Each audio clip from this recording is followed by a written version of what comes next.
तो ये खबरों ना भला तेरा वलीदार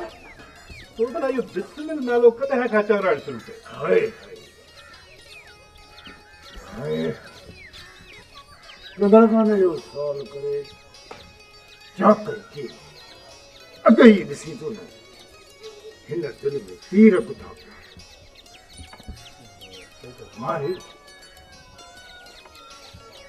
इहो ईअं आहे त जॾहिं मिलण वियोसीं बम्बई तॾहिं खां अॻिए साल ॿुधाई त लाहौर मिलण वियो हिन साल वरी बम्बई जा चकर पियो ॿुधाए ही शख़्स केरु आहे कहिड़ियूं पियो ख़बरूं करे को प्रो लताड़ी आहे या ॿी कंहिं जो कहिड़ो बि कोन्हे वक़्तु ताईं हुसन जो मारियल शख़्स आहे अकुल छॾे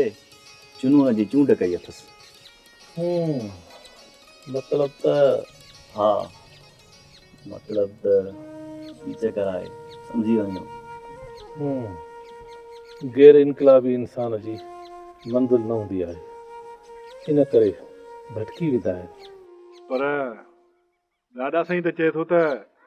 जॾहिं तव्हां गुज़िरियल साल लाहौर विया हो तॾहिं खां बिस्मिल चवरायो अथव चङो रवाना इश्क जा ॿिली सफ़र ॾाढा आड़ा इश्क लपई ते कल्ह पवई तोखे इश्क जी कहिड़ी ख़बर तूं सॼो ॾींहुं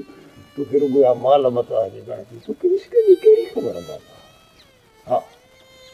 लाहौर में जो ॿ रातियूं वाटर हिकिड़ी राति जोहीअ में ॿी राति टंडियाद में निकितुसि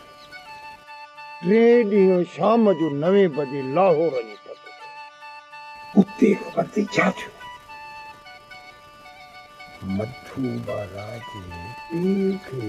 सुणस पइजी वई त मधुबाला मूं ते मरी थी ख़बर थी न पुलिस छा कई राति पोइ आहे मधुबाला खे वापसि वठी बम्बईअ में चाचा बिस्मिल तॾहिं तव्हांजी उमिरि केतिरी मुंहिंजी उमिरि हा तव्हांजी घणी 20-22 सालनि जो हूंदुसि वॾो बेली वली दाद छॾ छोकिरनि खे हिननि खे त लॻी आहे मश्करी जी बाबा मेरी कान ये भिंड रखड़ा नहीं जा चले मां वटि 20 सालनि जो हूंदुसि पोइ अव्हां जी उमिरि जो त वॾो फ़र्क़ु हूंदो वरी कहिड़ो किनो साल ते मुंहिंजी मधुबाला जी उमिरि जो फ़र्क़ु न हा न फ़र्क़ु वरी कहिड़ो हिकिड़ी ॻाल्हि कदनि बुटनि बोल हिक जहिड़ा लॻा घोड़े जा हिक जहिड़ा लॻा बसि क़िस्मत कंहिंजी क़िस्मत धारी सकाने यार पूजा भला मां बड़ बंबू ओ मुझे जान का नहीं तेल दिमाग कंदो हल दड़ माई हाणे थोरो अखियूं बीमारी जे करे अंदर छोकिरा हाणे ॻाल्हि ॿुधो इहो वली दाद ख़ान हिते ई आहे अॼु स्कूल ईदल साहब आयो छा ख़बर पई हूंदव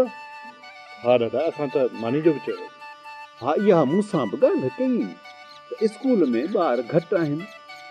20 मास्तर वॾा हा साईं बिल्कुलु मूंखे बि चई त ॿार वधाइणा आहिनि छोकिरियूं दाख़िल करायो ॻोठ वारनि खे चओ त अबा छोकिरियूं दाख़िल कराइनि अबा चंगल माझी ॻोठ वारनि खे चओ त छोकिरियूं बि दाख़िल कराइनि हू त चवां थो त रुॻो अंग न आहे तालीम ॾियणी